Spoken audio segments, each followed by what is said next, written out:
দেশ পরিচালনা করার ব্যাপারে তাদের সাথে আলোচনা হয়েছে। মতামত বিনিময় আমাদের 5ই আগস্ট 2024 আমাদের দেশ আবার বাংলাদেশের বৈষম্য বিরোধী ছাত্রদের ন্যায্য দাবি আদায়ের ব্যাপারে যখন বিগত জালিম সরকার তাদের উপরে যে অত্যাচার নির্মমভাবে হত্যাযজ্ঞ পরিচালনা করেছিল তখন ইসলামী আন্দোলন বাংলাদেশ এবং তার সমস্ত সহযোগী সংগঠন সহ এবং অন্যান্য বাংলাদেশের রাজনৈতিক দল এবং বাংলাদেশের মানুষ যারা দেশকে ভালোবাসে, যারা অন্যায় প্রতিবাদ করে, তারা তাদের সাথে একাকার হয়ে আমরা আন্দোলন সংগ্রামে সম্পৃক্ত হয়েছিলাম। অন্তর্বর্তীকালীন সরকারের দেশ সুন্দরভাবে পরিচালনা এবং সুন্দর সাজানোর ব্যাপারে আমাদেরও একটা দায়িত্ব কর্তব্য আছে বিধায় আমরা দেশ সুন্দর পরিচালনার ব্যাপারে আমরা আমাদের পরামর্শ তাকে দিয়ে আসছি এবং সেও আমাদের সহযোগিতা কামনা করছে এবং আমরাও বলছি যে ভালো কাজের ব্যাপারে, দেশ গড়ার ব্যাপারে আমরা আপনাদের সহযোগিতায় ছিলাম, আছি, থাকবো। মেইন পয়েন্টের ভিতরে আমাদের মূলত আলোচনাগুলো ছিল যে বিগত এই ফ্যাসিস্ট সরকার প্রায় 16 বছর পর্যন্ত তাদের মন করা দলীয়করণ এবং বিশেষ করে 2014, 18, 24-এর যে প্রশাসনমূলক যে নির্বাচন জাতীয় এবং এই নির্বাচনগুলো উঠে নেওয়ার ব্যাপারে যারা নাকি প্রশাসনে দায়িত্ব পালন করেছে এবং যারা নাকি বিভিন্ন মিডিয়া সহ সর্বত্র যারা নাকি তাদের সহযোগিতা করেছে তাদের অন্যায় চিহ্নিত করে একটা নির্ভরযোগ্য প্রশ্নবিদ্ধ ছাড়া কমিশন গঠনের মাধ্যমে এই অন্যায়কারীদের চিহ্নিত করে তাদের শাস্তির ব্যবস্থা করা এবং সুন্দরভাবে প্রশাসন সহ আইন শৃঙ্খলা রক্ষা বাহিনী সহ সর্বত্র দেশ সুন্দর পরিচালনার ব্যাপারে সেখানে ঢেলে সাজানোর ব্যাপারে আমরা তাদেরকে পরামর্শ দিয়েছি। নির্বাচন এবং সরকারের মেয়াদ নিয়ে কোনো কথা সাথে সাথে আমরা বলেছি যে এইসব জায়গাগুলো সুন্দর স্বচ্ছ একটা পরিবেশ তৈরি না হওয়া পর্যন্ত আসলে নির্বাচন যখন দেওয়া হবে তখন আবার ওই আগের সেই ধারাটাই বাস্তবায়নের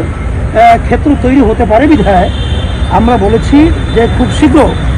আপনারা এই সব জায়গাগুলো সুন্দর পরিবেশ তৈরি করার মাধ্যমে বিশেষ করে বাংলাদেশের আজকে 53 বছর স্বাধীনতার বয়সে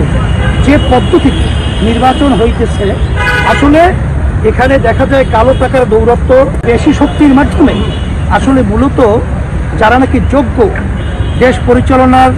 এবং যাদের দেশের প্রেম রয়েছে এই ধরনের লোকগুলা অনেক ক্ষেত্রে দেশ পরিচালনার দায়িত্ব পায় না। সেক্ষেত্রে আমরা পিয়ার সিস্টেম যে নির্বাচন যেটা সব শাখার সব ধরনের সব মন মানসিকতার লোক এখানে সংপৃক্ত থাকতে পারবে এবং তাদের ভোট হবে পিয়ারের এটা হলো সংখ্যানুপাতিক হারে নির্বাচনটা হবে। সেখানে দল এবং মার্কা থাকবে, জনগণ ভোট দিবে এবং সেখানে যেই দল যেভাবে ভোট পাবে সেই অনুযায়ী তাদের প্রতিনিধি সেখানে আপনার পার্লামেন্টে থাকবে, দেশ পরিচালনা করবে। সেখানে সবাই সম্পৃক্ততা সেখানে নিশ্চিত হলো, যার কারণে দেশ সুন্দরভাবে চলবে। এখানে কোনো আর বৈষম্যমূলক বা বিভিন্ন ধরনের নৈরাজ্য সৃষ্টি করার মতো কোনো পরিবেশ থাকবে না। মানে আমরা এখন আমরা বলছি খুব শীঘ্র, এখন আসলে এটা তো আমাদের হাতে না, আর এই ব্যাপারটা তো একদিন 2 দিন নির্ধারিত বলাও যায় না। তবে বলছি যে খুব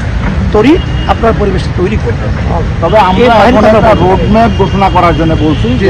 নির্বাচনটা কবে হবে, সময়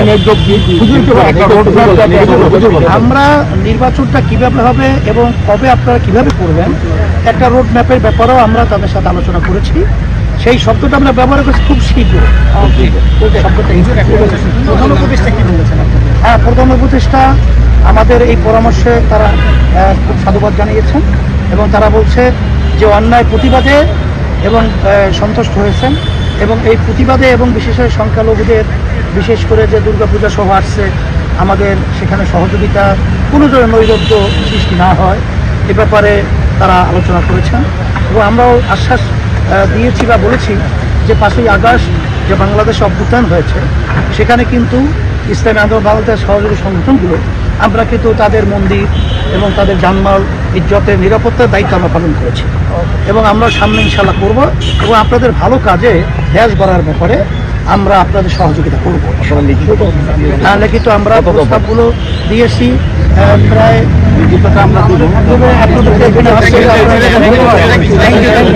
আপনাদের সকলকে ধন্যবাদ।